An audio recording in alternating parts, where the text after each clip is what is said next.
L'international est là, mesdames et messieurs, et aujourd'hui nous allons parler de l'apport de la presse, de la diaspora congolaise. Et pour cela, nous avons invité en tout cas un journaliste de renom que vous connaissez d'ailleurs de par son site oeildafrique.com, et avec lui nous allons un peu décortiquer ce qu'apporte cette presse de la diaspora pour notre pays et pour le reste du monde. Très heureuse donc de vous recevoir, Roger Moussandji. Merci beaucoup pour l'invitation, Madame Kimboutou. Je vous en prie. L'international est là pour faire un peu cette petite comparaison. Moi, j'appelle cette étude comparative parce que je le dis et je le redirai d'ailleurs, c'est la devise de cette émission. La RDC ne vit pas en vase clos. Oeildafrique.com, l'idée vous est venue d'où de créer ce site, Roger Moussandji? Bah, écoutez, Oeil d'Afrique, c'est d'abord l'aventure de plusieurs personnes. Avec un collaborateur principal qui est Berja Bonazebi, avec qui on avait été d'abord dans le blogging.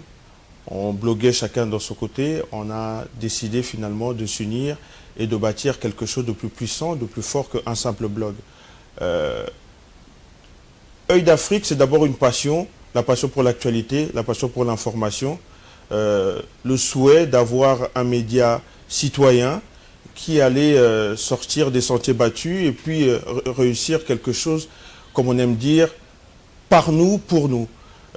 C'était plus ça... Foubou. Foubou.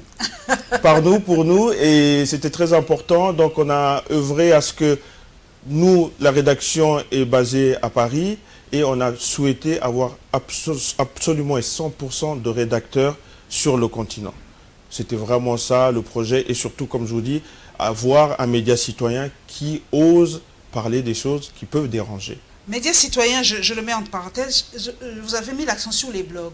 On reproche souvent à beaucoup de Congolais de ne pas être blogueurs. Quand on parle des blogueurs, on voit souvent les Ouest-Africains. Est-ce vrai ou c'est une fausse impression? On a l'impression qu'il y a beaucoup plus de blogueurs Ouest-Africains que Congolais.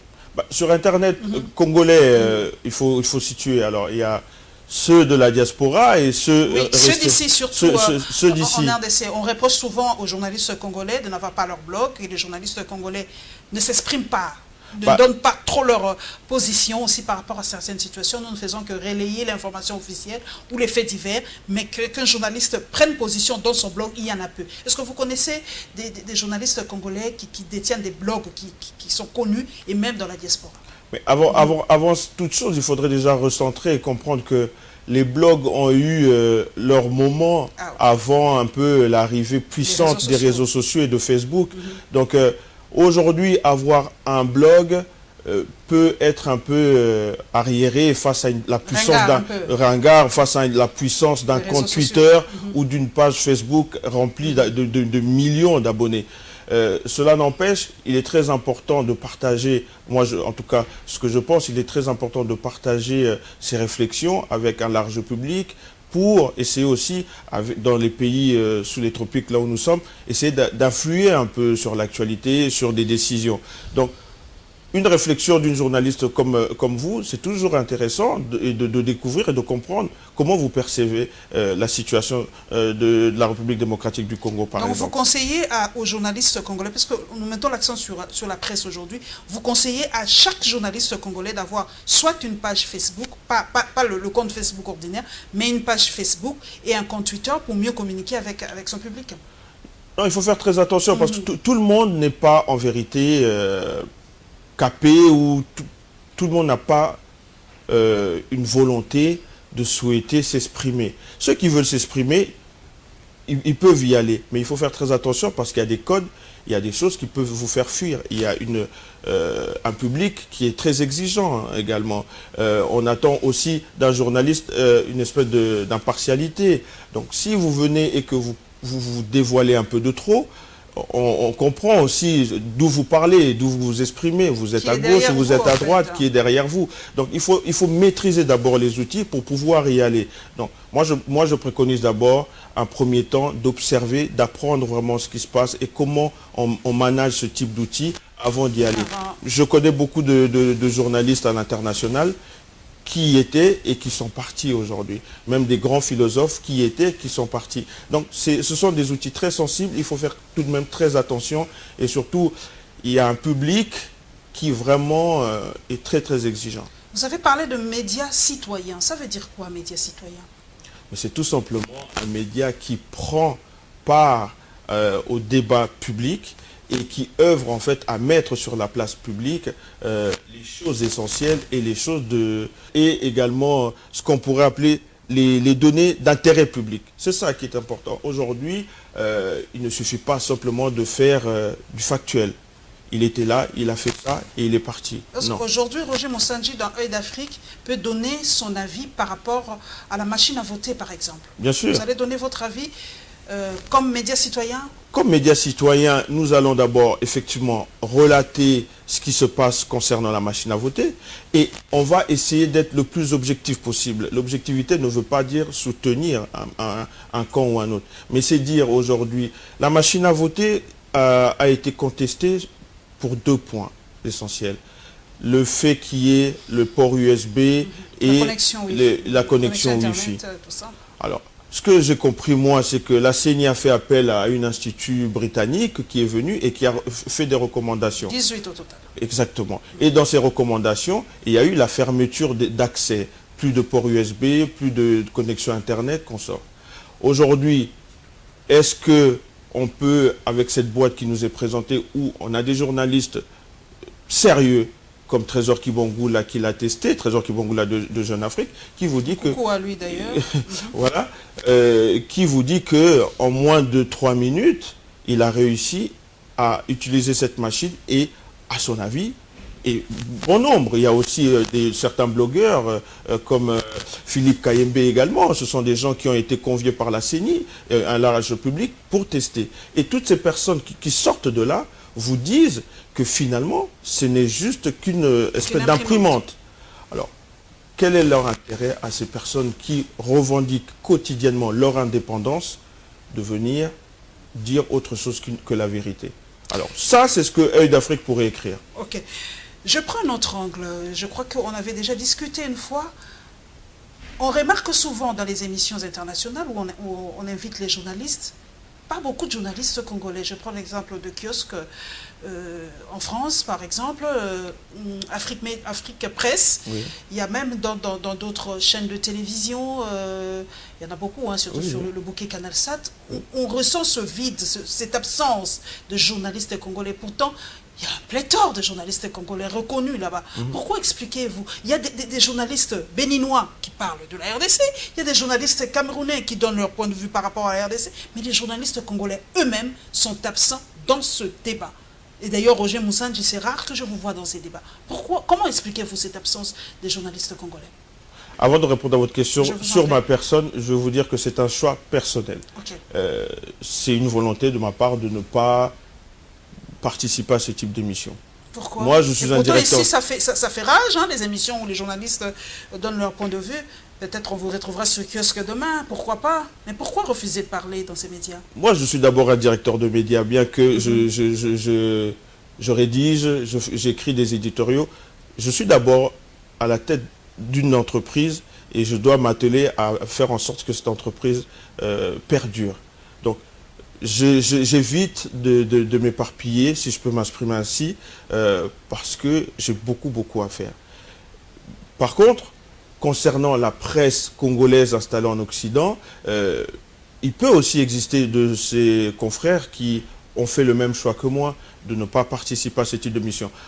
N'oubliez pas également que dans chaque média, il y a une rédaction, et les rédactions ont aussi leurs favoris.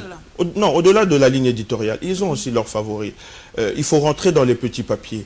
Vous n'arrivez pas comme ça sur TV5 Monde et du jour au lendemain parce que vous êtes un journaliste brillant et vous commencez à donner votre avis sur l'actualité africaine.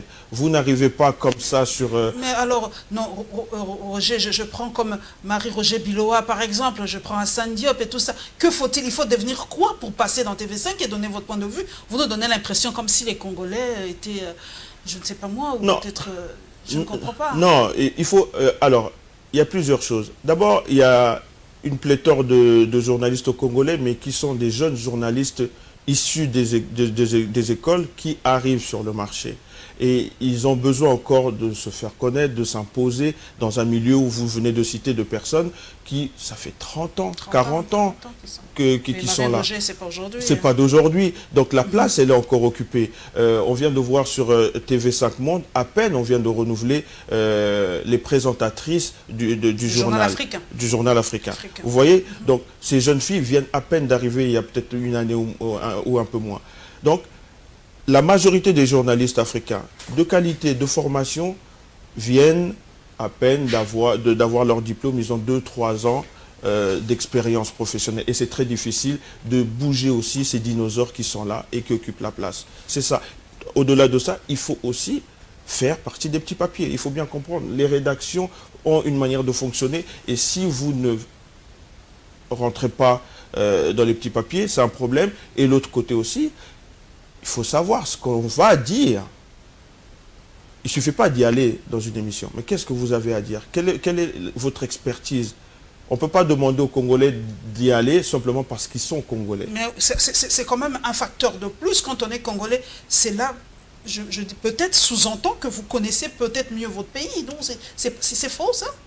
Il peut aussi être questionné sur le fait du Congo, comme Colette Brackman, c'est ça. Il faut être spécialiste d'eux pour être invité pour parler d'un tel sujet, Roger Moussanji? Pas du tout. La question est de savoir que veulent ces journalistes congolais. Ces journalistes congolais peuvent-ils réellement, en toute objectivité également, venir parler du Congo? Est-ce que l'émotion ne risque pas de prendre le dessus sur une analyse froide?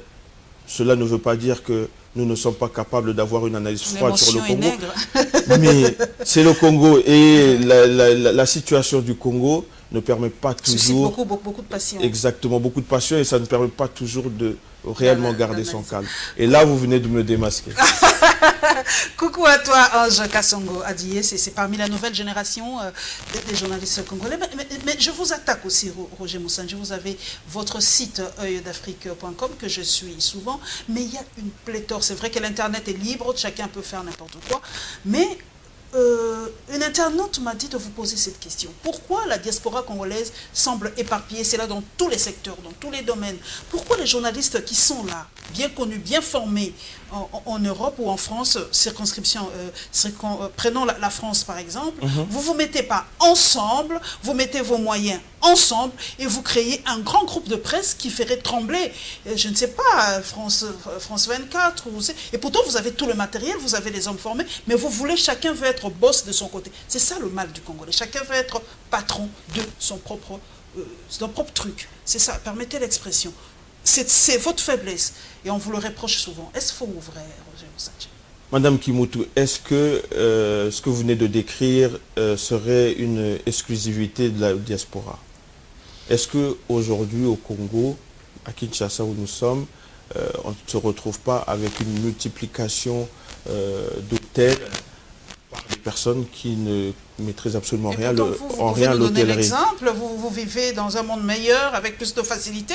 Bon, c'est ça l'international. C'est comme parce que ça se fait au Congo, Roger Moussanji, que ça doit se faire à Paris? Pas du tout. Ce que je veux dire, c'est la nature humaine. C'est congolais, on l'accepte, mais ce n'est pas non plus une vérité absolue. C'est-à-dire que moi, dans la rédaction d'Œil d'Afrique, il y a déjà 3 Congolais qui y travaillent. C'est déjà pas mal. Je collabore avec Erwin Maïzo, je collabore avec Trésor Kibangula, je collabore avec plusieurs Congolais. Ange Kassongo publie aussi quelques papiers sur Œil d'Afrique. J'ai Sitian Zeta, qui est une exceptionnelle journaliste qui aujourd'hui travaille chez Canal Plus Afrique.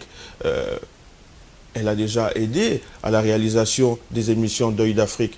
On a eu sur Œil d'Afrique Elvis Adidiema qui a présenté le journal d'Œil d'Afrique, qui est aujourd'hui rédacteur en chef chez Trace TV. C'est-à-dire que nous, chez Œil d'Afrique, en tout cas nous concernant, nous essayons de fédérer au maximum. On a plusieurs personnes qui y passent. On peut se considérer comme une espèce de dénicheur de talent. On va les chercher à la sortie de l'école, on leur donne une visibilité, on leur permet de palper le travail qu'ils ont appris et finalement de l'appliquer au réel, dans le réel, pardon. Et donc, ça, c'est une chose. pour aller encore en profondeur dans votre question, lorsque vous parlez du fait de créer un média fort, uni, mais il faut déjà comprendre l'environnement économique dans lequel nous baignons. Est-ce qu'aujourd'hui, il suffit de prendre 1000 euros par là, 1000 euros par là pour constituer un média? Non. Un média qui se veut digne et qui veut concurrencer France 24 ou TV5, ça parle en millions d'euros. Et ce n'est pas parce qu'on va prendre quelques épargnes ici et là que nous allons réussir cela. Après cela, moi je suis d'accord avec vous que la formation, elle est là. Les capacités sont là. Maintenant, il faut réussir plutôt à parler de ces gouvernants de ces pays qui refusent ou qui n'œuvrent pas dans le sens d'avoir un média à l'international qui serait le porte-voix, l'image de l'Afrique pour un média panafricain ou l'image du Congo si c'est pour réellement représenter le Congo. Pourquoi accepter aujourd'hui ici d'avoir France 24, TV5 et RFI en clair, en boucle, et chez nous, en Occident, on n'a pas les médias congolais. Si vous voulez regarder la RTNC ou Congo Web ou Télé 50, vous devez prendre un bouquet spécial qui vous coûte quasiment 25 € par mois pour avoir droit, en plus de votre abonnement basique. Vous devez rajouter 25 € supplémentaires. Pour les chaînes africaines. Pour le bouquet des chaînes africaines. Donc, lorsque vous vivez des choses comme ça, il y a 2 poids, 2 mesures. Ici, ils sont en clair. Ici, il y a la voix de la France. RFI est là et TV5. Il y a même la voix de l'Amérique qui est là. Vous voyez? Donc, que font nos gouvernants pour qu'on puisse avoir un média digne? Alors, pour avoir une 5e colonne aussi en France pour parler de nous. Est-ce que vous ne pouvez pas jouer ce rôle et de ce gouvernement apporter la voix de la RDC en France, par exemple? Ce n'est pas votre rôle. Non, il faut que l'État mette les moyens. Vous, les privés, vous ne pouvez pas le faire en âme et conscience ou par patriotisme, Roger Musanji? Nous pouvons le faire si on est dans un environnement économique viable. Aujourd'hui, les médias, même sur le net, ce qu'on appelle les pure players, sont en souffrance. Slate.fr a pu bénéficier encore d'une levée de fonds de 2 millions d'euros pour survivre. Pour l'instant, il n'y a pas encore eu de modèle économique viable démontré sur les médias en ligne. On peut prendre l'exemple de Mediapart qui arrive à s'en sortir, mais Mediapart, c'est quotidiennement des exclusivités. C'est un autre... Scoop à tout bout de champ, donc... ça y va. Aujourd'hui, en Afrique, aller, un peu comme on aime critiquer Mediapart, aller chercher dans les poubelles et trouver le bon papier. Vous êtes mis à l'écart. Voilà. Vous allez subir le sort de Khashoggi. Hein. Ça, à la limite. À la limite. Mais ce qu'il faut comprendre, voilà, c'est que on a le personnel, on a l'intelligence, on sait faire. On manque les moyens. On manque les moyens. Et il n'y a que... Et l'apport de notre gouvernement, vu, vous avez dit, le côté économique peut-être. Exactement. C'est que Russia Today, la chaîne russe, qui s'installe à Paris. Russia Today vient s'installer à Paris et contester. D'accord? Toute la presse hexagonale tombe sur cette idée-là de voir la voix de Poutine s'installer à Paris. Mais Poutine, les Russes, ils l'ont fait. Et ça leur coûte combien? Ça leur coûte 20 millions d'euros par an. C'est ça aussi peut-être le combat que vous devez mener, vous, de la ou les journalistes de la diaspora, faire comprendre à notre gouvernement qu'il a intérêt à avoir une voix qui porte en Occident, parce que pour avoir l'information, il faut passer par les médias et tout ça, et c'est toujours pas vrai. Des fois, les informations sont faussées de l'extérieur ou par l'extérieur. Alors, quel combat fait Musanji, par exemple, pour faire comprendre à ce gouvernement? Qu'est-ce que vous dites à ce gouvernement par rapport à l'impact de la presse, parce que le gouvernement ne comprend peut-être pas que la presse est une force, et une voix à l'extérieur. Effectivement, mais je pense profondément que les dirigeants africains dans leur ensemble savent de quoi il en retourne. Ils savent l'importance d'avoir un média de renom, de poids, qui peut faire la différence ou imposer un récit lorsqu'il s'agit des questions essentielles pour les pays en question. Ça m'étonnerait beaucoup si demain on venait me faire dire que un ministre en gestion de l'audiovisuel, du secteur de l'audiovisuel, ne sait pas l'importance qu'a RFI au sein de la population congolaise. Pourquoi ne pas avoir effectivement un média digne qui va aujourd'hui... Écoutez, il y a plusieurs choses qui sont dites sur le Congo. Quel est ce média congolais qui ne sont pas toujours effectivement, plusieurs choses qui sont dites pardon, sur le Congo et qui ne sont toujours pas vraies, mais quel média peut aujourd'hui affirmer quelque chose au Congo et rester incontesté? Quel est ce média? Dites-moi. La RTNC, Télé 50, même Top Congo, qu'on peut dire Congo Web. Vous comprenez? Là, aujourd'hui, c'est aux acteurs de la presse, aux dirigeants, de donner aussi les moyens. Parce que je suppose que vous avez envie de réussir dans votre travail, comme nous tous. Mais est-ce que nous avons les moyens? Est-ce que vous avez les moyens de votre politique? Africa 24, un internaute m'a dit de vous poser cette question. Est-ce que Africa 24 n'est pas la voix de l'Afrique en France? Absolument pas. Comment ça? Et pourtant, tous les dirigeants africains y passent. Hein. Quand les dirigeants africains vont en France, ils ne manquent pas de passer à Africa 24. C'est peut-être l'une des voix de l'Afrique en France ou en Occident, la porte de l'Afrique en Occident. Africa 24? Africa 24, je parle. Vous parlez d'Africa 24. Oui. Non, je ne pense pas non plus. Et d'ailleurs, la majorité des dirigeants africains ne passent pas sur Africa 24 non plus.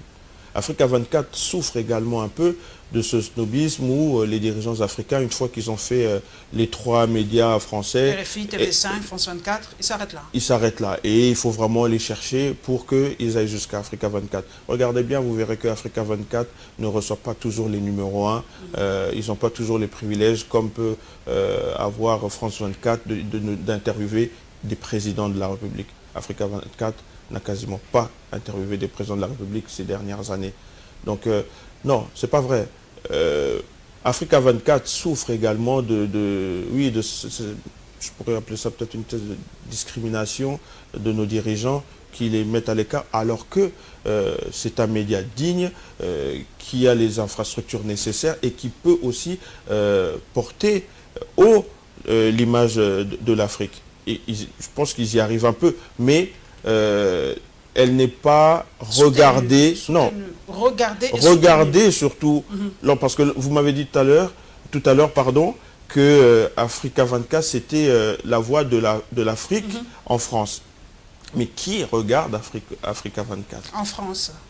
Parce qu'ici, en tout cas, je crois qu'elle est, voilà. qu'elle est suffisante. Exactement. Je pense, Africa 24, normalement, selon ce qu'ils disent, il serait le numéro 1 de l'actualité en Afrique. Ok?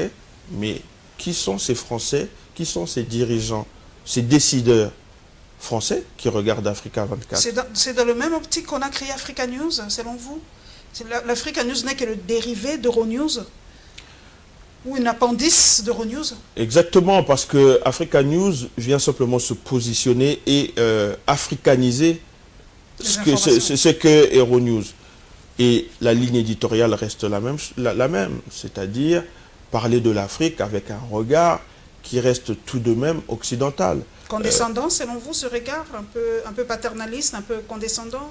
Non, je n'irai pas jusqu'à là, mais je pense tout de même qu'un rédacteur de comment dirais-je, Africa News a moins de liberté d'expression que peut l'avoir un rédacteur d'Œil d'Afrique. L'apport de la presse de la diaspora ici en République démocratique du Congo, on vous reproche aussi souvent le contenu, surtout Internet. Hein? Nous prenons Internet parce qu'aujourd'hui c'est vraiment ça. Il y a des milliers de chaînes YouTube des Congolais, mais on reproche de fois le contenu de ces médias. Parce que chacun aujourd'hui peut se réveiller, créer sa chaîne YouTube. Aujourd'hui c'est chacun qui crée sa page, ses histoires, mais c'est le contenu. Des fois, ça froisse les susceptibilités. Des fois, permettez l'expression, la diaspora congolaise n'aime que ce qui est frivole. On voit d'ailleurs dans le nombre de vues. Quand vous postez quelque chose de sérieux, vous avez 124 vues. Mais quand vous posez sur le sexe ou sur n'importe quoi, vous avez des millions et des millions de vues. C'est là me revient à vous poser cette question. Est-ce que la diaspora congolaise s'ennuie est-ce que la diaspora congolaise est frivole ou la diaspora congolaise veut se détendre tout simplement, vu la situation peut-être dure, entre guillemets, de l'Europe, et elle préfère donc, arrêtons avec, nous avons fui le pays, on a maintenant besoin de se détendre. Est-ce que c'est ça l'image de la diaspora congolaise? Non, en fait, il faut comprendre que la diaspora est constituée de plusieurs couches, de plusieurs types de personnes. Aujourd'hui, on ne peut pas généraliser parce qu'il y a beaucoup de ces Congolais qui ne sont pas du tout Internet également. Lorsque vous échangez avec eux, non, je n'ai pas vu, je n'ai pas suivi. Ils sont nombreux. Donc, lorsque vous avez déjà un peu cartographié, vous avez segmenté cette population, vous allez vous retrouver avec une large population peut-être fortement connectée encore avec le Congo, qui ont besoin d'être dans une ambiance fortement congolaise, et que les chaînes internationales ne font pas l'affaire pour ces personnes-là. Donc, et il y a aussi une identification qui s'opère. Pardon. Cette identification s'opère parce que, enfin, vous voyez les vôtres à l'écran. Tels qu'ils sont. Au-delà de tels qu'ils sont, il y a ce fait où vous avez les Mindélé, comme on dit, les Blancs, toute la journée à la télé, et là, vous voyez un des vôtres qui s'exprime, aussi bien en français ou en lingala, et qui partage quelque chose que vous comprenez tout de suite, dans l'humour, vous vous identifiez, dans l'humour, vous rentrez tout de suite dans le jeu, et même dans les excès, ça vous rappelle des choses. On n'invente pas. C'est-à-dire que ceux qui œuvrent aujourd'hui dans la diaspora, les mêmes sont ici au Congo. C'est ça, être Congolais également. Dans les excès, dans l'excellence, on peut pas... C'est comme le RDC, le pays des extrêmes, extrêmement riche et en même temps extrêmement pauvre. On ne peut pas réduire la diaspora simplement à des extrémistes combattants ou à des... C'est l'image que vous nous renvoyez ici, hein. C'est ça l'international. Nous avons l'impression que pour non, vous... c'est peut-être vous qui regardez... C'est peut-être vous qui regardez aussi malheureusement ces vidéos qui ont énormément de nombre de vues. Parce que les vidéos auxquelles vous faites allusion, qui font 200, 300... De deux côtés, hein, Roger Moussanji, des vidéos postées à Kinshasa et des vidéos postées à Paris, à Bruxelles, c'est de deux côtés, c'est ça l'international. Donc les Congolais d'ici aussi postent des vidéos. Là-bas aussi, vous postez des vidéos. Mais qui sont fortement suivies, alors que vous leur reprochez manque de qualité. Exactement. De deux côtés aussi. C'est ce que je suis en train de vous dire. C'est-à-dire que là, aujourd'hui, comment expliquez-vous que des émissions de qualité comme vos émissions sont peu suivies? Ça veut dire que les nôtres ont un besoin comment dirais-je? Par exemple, vos émissions sont en français, mes émissions sont en français. Adi Londolé me dit toujours que le jour où je réaliserai des émissions en lingala, mon trafic va être multiplié par 3, par 4, par 5. Alors, comment expliquez-vous que dans un pays qui aussi est... le public cible, c'est pas que nous faisons l'émission ensemble. Mon public est mondial, je suis mondialisé. Je le fais, par exemple... Info 7, je ne fais pas que pour les Congolais, donc je ne peux pas parler que lingala pour qu'un Camerounais ne me suivra pas, ne me comprendra pas. Il faut aussi essayer de comprendre. Je suis d'accord avec vous. Je suis d'accord avec vous, mais lorsque vous parlez de la diaspora où vous avez une forte population qui reste quand même lingalophone et qui a l'accès à Internet à un faible coût par rapport au coût d'Internet ici, ces gens-là souhaitent avoir des émissions en lingala.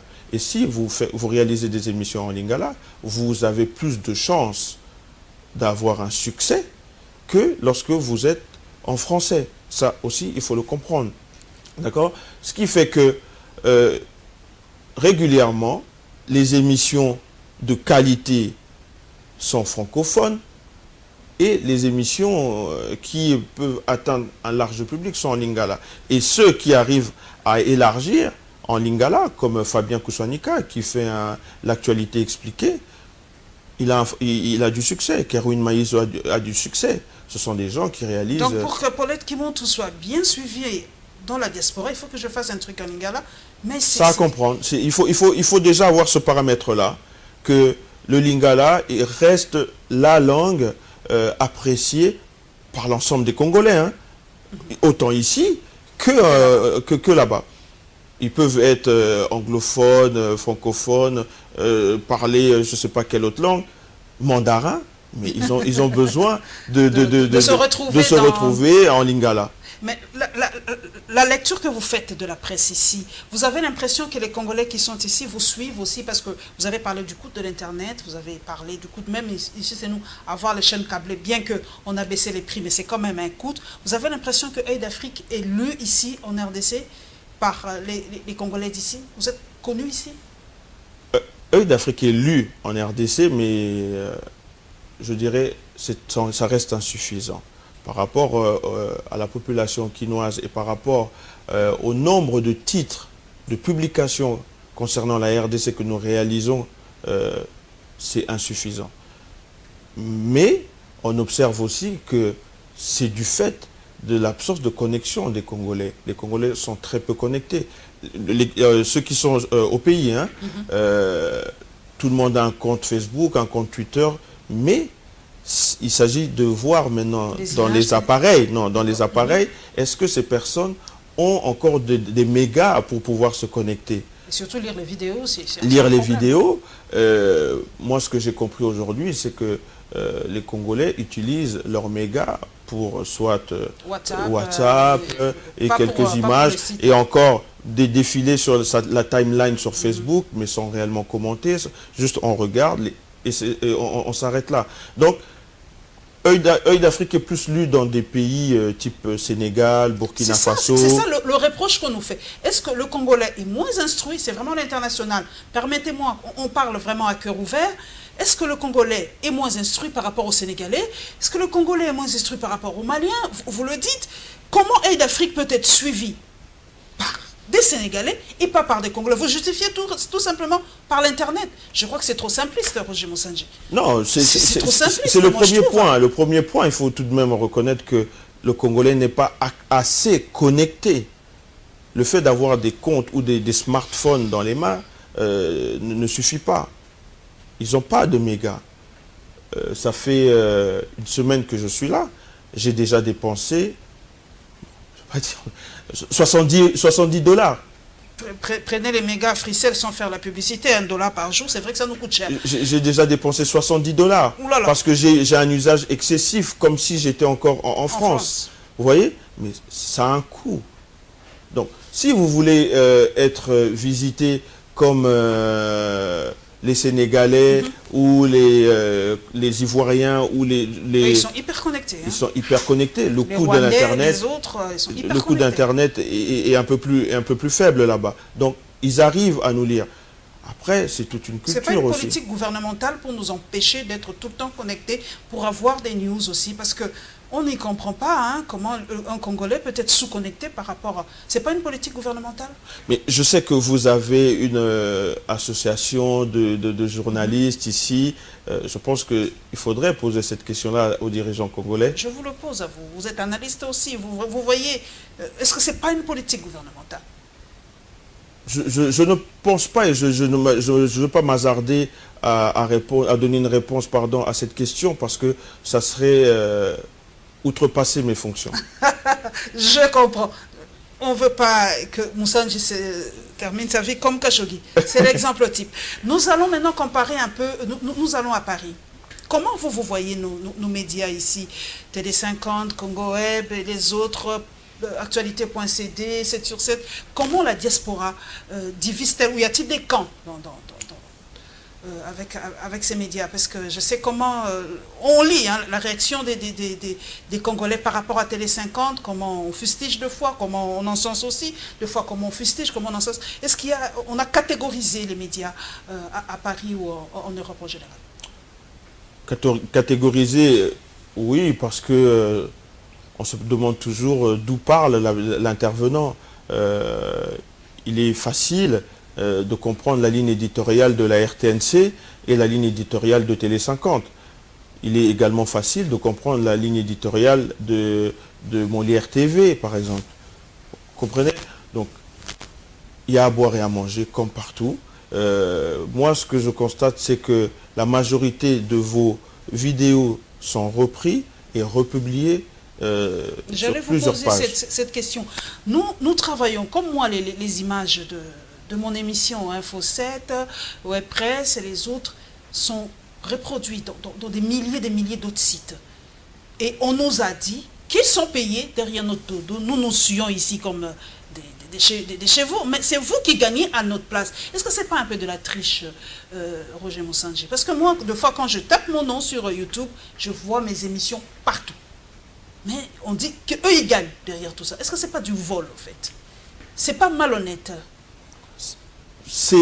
En fait, c'est à vous, comme je vous ai dit tout à l'heure, de maîtriser l'environnement. Avant de publier vos émissions, il eût fallu que vous maîtrisiez l'environnement et comprendre comment protéger ses droits d'auteur. Contacter YouTube et signaler, donner certaines informations qui, au final, vous permettra d'être protégé. Il y a des musiques, si on parle de la musique par exemple, aujourd'hui vous réalisez une émission, vous mettez... Je suis sûr que l'international se retrouvera déjà partout. Dès qu'on publie cela, ça se retrouve en moins de 10 minutes dans d'autres sites. Oui, c'est ça le problème. Mais ce que je suis en train d'essayer de vous expliquer, c'est qu'aujourd'hui vous faites une émission, vous mettez par exemple la musique de Fally Ipupa, automatiquement vous recevrez un message de YouTube qui va vous rappeler qu'il y a un problème de droit d'auteur et que cette chanson appartient à Fally Ipupa et que ces droits vont... C'est-à-dire que la pub va continuer à être diffusée sur votre vidéo, mais que les droits vont être affectés à Fally Ipupa. Vous voyez? Donc ça, c'est parce que l'équipe web de Fally ont fait le nécessaire. L'éditeur des CD de Fally a fait le nécessaire pour s'identifier et revendiquer les droits auprès de YouTube. Qui doit protéger toutes ces émissions, ou c'est à moi, Paulette Kimontou, d'aller protéger toutes mes émissions? Parce que moi, je travaille à Congo Web, c'est à Congo Web de faire ce travail, normalement. Ça dépend. Il y a des... Bon, si ce sont des productions Congo Web, alors oui, c'est à Congo Web. Mais si vous avez une société de production, vous réalisez vos émissions et vous êtes en partenariat avec Congo Web, là c'est à votre société de chercher à protéger vos droits. En fait, on ne peut pas reprocher aux gens qui reprennent vos émissions de se servir si vous n'avez pas su vous-même vous protéger. Ils profitent du faille du système ou de la faiblesse que nous avons, mais moi, franchement, c'est un peu de la triche et c'est pas honnête en fait, c'est de la malhonnêteté intellectuelle. Vous pouvez passer toute une nuit également à faire un signalement à YouTube. Je crois que c'est ce que je vais finalement finir par faire. Mais la question qui a vraiment été le son de l'émission, vous êtes sûr que vous, de la diaspora, au niveau de la presse, vous apportez quelque chose, un plus, en République démocratique du Congo? Je pense que la diaspora congolaise apporte quelque chose de très fort. Dans les médias? Dans les médias, bien sûr, parce que certaines personnes ici n'osent pas faire ce que nous faisons. Comme quoi, par exemple? Publier un article qui vous parle de... Des investigations, par exemple? Exactement. Dénoncer, vous le faites. Hein. On le fait. Je veux vous dire, on a fait plusieurs dossiers. On a fait un dossier sur le ministère du Budget. Il y a eu des problèmes. On a fait un dossier sur la visibilité des personnalités congolaises sur Twitter, où on a révélé qu'il y en avait plusieurs qui usaient de l'achat de faux comptes. Et ça n'a pas toujours plu. On dit des choses qui ne sont pas toujours possibles pour ceux qui sont sur place. Donc la diaspora congolaise essaie de maintenir la qualité de l'information à un niveau où on ne se couche pas tous, quoi. Est-ce que vous ne faites pas aussi trop de sensationnel dans la diaspora? Parce que des fois, il y a ces titres-là qui vous tapent à l'œil, mais dès que vous entrez dedans, il n'y a rien d'exceptionnel. Hein. Des fois, c'est peut-être vous aussi, quand vous avez compris le circuit qu'il y a avec Internet, vous nous mettez des titres sensationnels, il y a autant de nombre de vues. Je sais que vous gagnez derrière ce nombre de vues. Hein. Oui, pas toujours. Ça, c'est sur YouTube ou sur des pas toujours. 1000 vues chez YouTube, c'est $1. Tout simplement. Donc, tout simplement. C'est un miroir aux alouettes, il faut faire très attention. Il faut en multiplier des vues. et puis il y a un système également, il y a déjà le nombre de vues. Après, il y a, est-ce que l'internaute a regardé l'entièreté de la publicité? Ça aussi, ça vous génère encore plus de revenus. Donc, il y a plusieurs choses, voilà, paramètres. Les algorithmes de YouTube ne vous donnent pas toujours les fameux $1. On ne va pas terminer cette émission sans parler de Khashoggi. Ça, c'est sûr. Je ne pouvais pas rater. J'ai un journaliste avec moi. J'ai suivi dernièrement, en tout cas, l'enquête, comment ça aboutit jusqu'à ce que même l'Arabie Saoudite a finalement admis que Khashoggi a été tué dans l'enceinte de son ambassade. Cela démontre que le journalisme est un métier dangereux, plus dangereux même que n'importe quel autre métier, parce qu'on peut être découpé comme ça quand vos positions ne plaisent pas aux autorités. Ça reste, malheureusement, ça reste un métier très dangereux. Il va falloir, en tout cas, il faut apprendre à être très vigilant, à se protéger. Et en tout cas, moi, ce que je peux dire sur cette affaire, c'est que c'est vraiment l'ignominie, ce qu'ils ont réussi à produire, ces Saoudiens. Nous, aujourd'hui, nous devons dénoncer cela, multiplier.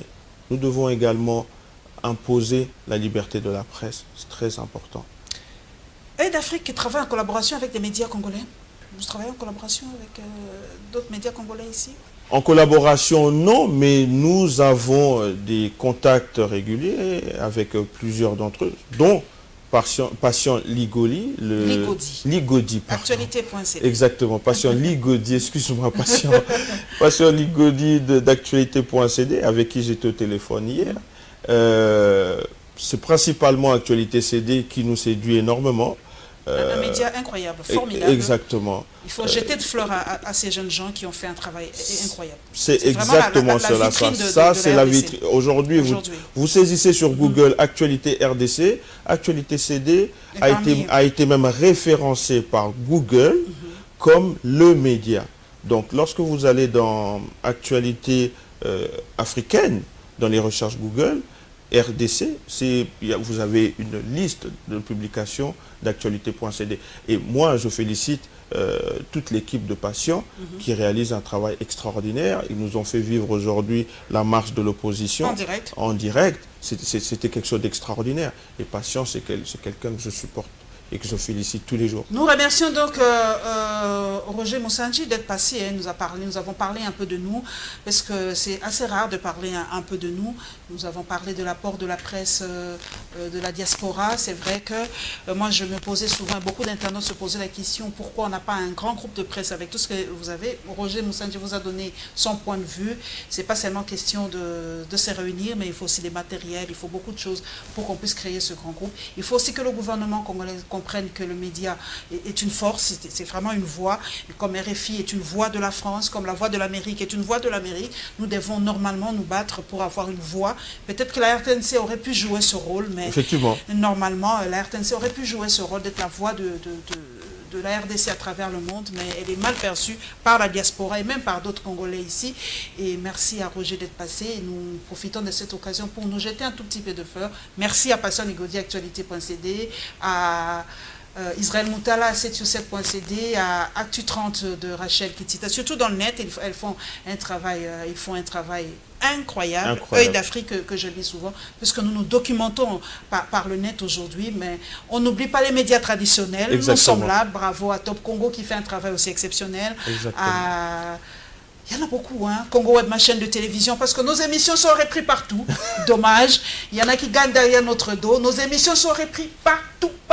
C'est ça votre succès. Voilà, en tout cas, Info 7 est repris partout, International, Web Presse est repris partout. En tout cas, nous sommes connus, mais bof. C'est le revers de la médaille. Merci à Télé 50, merci à Antenna, merci à tous ceux qui se battent pour faire ce travail. Surtout à ce journaliste du Congo Profond, comme Tchèque Boukassa, qui a créé son site Congo Profond pour nous parler un peu du Congo Profond, parce que nous oublions souvent. Nous pensons que la RDC, ce n'est que Kinshasa, et pourtant, nous avons 21 provinces. Congo Profond, merci à toi, Tchèque Boukassa. Merci en tout cas à tous ces journalistes qui se battent pour nous donner l'information. Et merci aussi à ces journalistes de la diaspora qui nous aident quand même. On s'entraide quand même. Merci beaucoup. On se retrouve pour une autre internationale, mesdames et messieurs. Restez branchés sur Congo Web Télévision.